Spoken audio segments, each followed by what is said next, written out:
एक ऐसा गायक और संगीतकार जिसने नए तरह का संगीत और गाने को इजाद किया है और बॉलीवुड को एक सुनहरा दौर दिया। एक ऐसा संगीतकार जिसने लगातार कई हिट फिल्मों में बेहतरीन संगीत दिया। हालांकि उसकी गायकी को लेकर मजाक भी बनाया गया, लेकिन उसके द्वारा बनाए गए गाने और गाए गए सुपर हिट गाने साबित हुए। जी हाँ, हम बात कर रहे हैं प्रसिद्ध संगीतकार और गायक हिमेश रेशमिया की। जब बॉलीवुड में नए गानों और म्यूजिक का दौर चल रहा था, तब इलेक्ट्रॉनिक इंस्ट्रूमेंट का आविष्कार किया विपिन रेशमिया ने। विपिन रेशमिया, जो कि हिमेश रेशमिया के पिता हैं, उन्होंने बिजली की मदद से चलने वाले म्यूजिक इंस्ट्रूमेंट बनाए थे और वो संगीत की दुनिया में बहुत काम करना चाहते थे और नाम कमाना चाहते थे, लेकिन उनकी किस्मत में कुछ और ही मंजूर था और वो सफल नहीं हो सके। उसके बाद उन्होंने अपने बड़े बेटे जयेश के लिए यह सपना देखा और उन्हें बड़ा संगीतकार और गायक बनने के बारे में सोचा, लेकिन एक बार फिर उन्हें यहाँ किस्मत ने धोखा दे दिया और जयेश की ब्रेन हेमरेज की वजह से मौत हो गई। ये वो समय था जब उनके छोटे बेटे हिमेश ने यह तय किया कि वो अपने पिता के सपने को पूरा करेंगे और न सिर्फ एक अच्छा संगीतकार बनेंगे बल्कि गायक भी बनकर दिखाएंगे। हिमेश रेशमिया एक Indian music director, singer, producer, lyricist और फिल्म अभिनेता भी हैं, जो मुख्य रूप से बॉलीवुड हिंदी फिल्मों के लिए काम करते हैं। हिमेश का जन्म 23 जुलाई 1973 को हुआ था।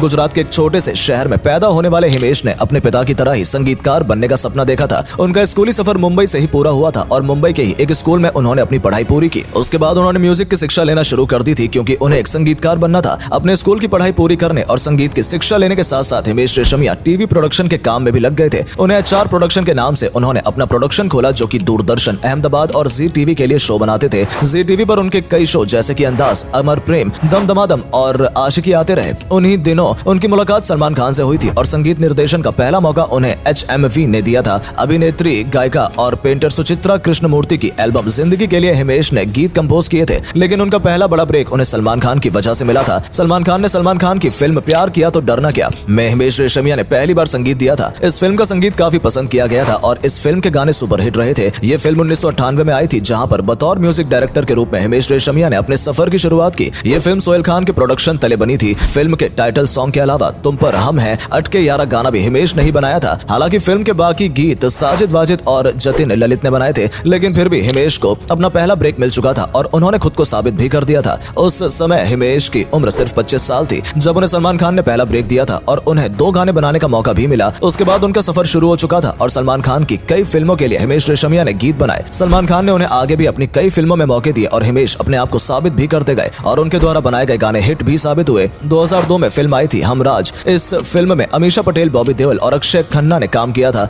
इस फिल्म के सारे गाने सुपर डुपर हिट रहे थे और इस फिल्म के म्यूजिक को बहुत सराहा गया था। ये म्यूजिक हिमेश रेशमिया ने ही दिया था, लेकिन उससे भी बड़ा ब्रेक हिमेश को मिला फिल्म तेरे नाम से। सलमान खान की दूसरी पारी की शुरुआत तेरे नाम फिल्म से हुई और कहा जाता है कि तेरे नाम में ही सलमान के करियर को डूबने से बचा लिया। इस फिल्म में हिमेश रेशमिया ने ही संगीत दिया था और इस फिल्म के गाने कितने सुपर हिट रहे थे ये तो हमें आपको बताने की जरूरत नहीं है। हिमेश अपने पिता का ख्वाब जीने लगे थे और उनके पिता ने जो सपना देखा था उसे पूरा करने में हिमेश कोई कसर नहीं छोड़ रहे थे और जिस तरह से हिमेश रेशमिया अपने करियर में आगे बढ़ रहे थे और उन्हें प्रसिद्धि मिल रही थी, उनके पिता को भी उनका सपना पूरा होता हुआ नजर आ रहा था। 2005 में हिमेश रेशमिया ने यह तय किया कि गाने कंपोज करने के साथ साथ वो अपनी आवाज को भी लॉन्च करेंगे और संगीत की दुनिया से गायकी दुनिया में भी कदम रखेंगे। कई दोस्तों ने उनके इस फैसले को बचपना समझा तो कई ना चाहने वालों ने उनका मजाक भी उड़ाया, लेकिन हिमेश ने फिर भी इस रास्ते पर चलने का फैसला ले लिया था और उन्होंने अपना पहला गाना आशिक बनाया आपने गाया और उस फिल्म में गाना गाने के बाद जो फेम मिला उसके बारे में सभी जानते हैं। अब हिमेश न सिर्फ संगीत देने में बल्कि गाने में भी प्रसिद्धि हासिल कर चुके थे और लोग उनकी गायकी को बहुत पसंद कर रहे थे। उसके अगले साल सन 2006 में अक्सर, बनारस, हमको दीवाना कर गए, 36 China town, Tom Dick and Harry, फिर हेरा फेरी, चुप चुप के, एंथनी कौन है और आहिस्ता आहिस्ता जैसी फिल्मों को मिलाकर कुल 12 फिल्मों के लिए हिमेश रेशमिया ने गाने गाए और लगभग उनका हर एक गाना सुपर हिट रहा। ये जितनी भी फिल्में थी इन सभी का संगीत और गाने दोनों ही हिट रहे थे और जो लोग हिमेश का मजाक उड़ा रहे थे उन सभी की बोलती हिमेश ने अपने काम से बंद कर दी थी। अब कोई भी कुछ बोलने लायक नहीं रहा था, क्योंकि हिमेश ने अपने आप को एक गायक के रूप में भी साबित कर दिया था। लेकिन हिमेश अभी कहां रुकने वाले थे, उन्हें तो एक्टिंग में भी अपना दम आजमाना था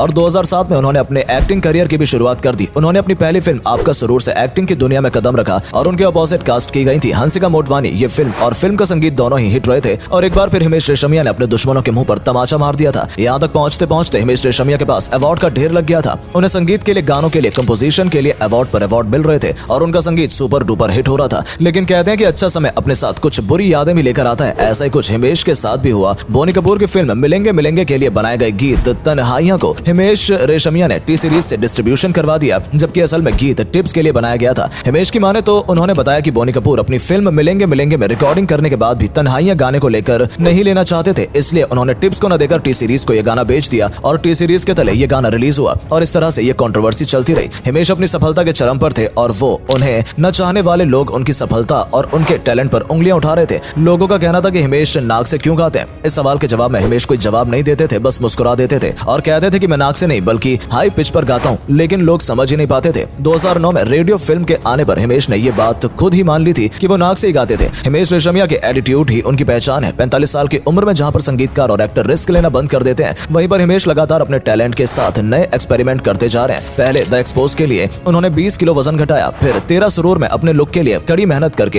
एक टीवी शो में हिमेश अपने बाएं हाथ पर बड़े से टैटू के साथ देखे गए थे। हिमेश ने अपने टेलीविजन करियर को भी पीछे नहीं रहने दिया और कई रियलिटी शो में जज बनकर आए। सारेगामापा लिटिल चैंप के जज के रूप में हिमेश ने अपना टीवी करियर शुरू किया था। उन्होंने टीवी पर आने वाले बहुत सारे पॉपुलर सिंगिंग शो को जज किया है। अगर हिमेश के अवार्ड की बात की जाए तो उनके पास अवार्ड की लाइन लगी हुई है। हिमेश ने कई फिल्मों में संगीत दिया है और उन्हें अपने इसी संगीत के लिए 2004 में स्क्रीन वीकली सर्वश्रेष्ठ संगीतकार पुरस्कार से सम्मानित किया गया था। फिल्म तेरे नाम के लिए उन्हें कई अवार्ड मिले और फिल्म फेयर के बेस्ट म्यूजिक डायरेक्टर के लिए नॉमिनेट भी हुए थे। 2006 में फिल्म आशिक बनाया आपने के लिए उन्हें सर्वश्रेष्ठ संगीतकार का अवार्ड दिया गया था। अगर हिमेश रेशमिया के पूरे करियर की बात करें तो संगीतकार, गायक और एक्टर और सपोर्टिंग एक्टर के रूप में हिमेश अभी तक कुल 108 फिल्मों में काम कर चुके हैं और 8 फिल्मों में अभिनय भी कर चुके हैं। हिमेश रेशमिया के संगीत को काफी ज्यादा पसंद किया जाता रहा है और हम उम्मीद करते हैं कि आने वाले समय में हिमेश रेशमिया अच्छा संगीत बॉलीवुड को देते रहें।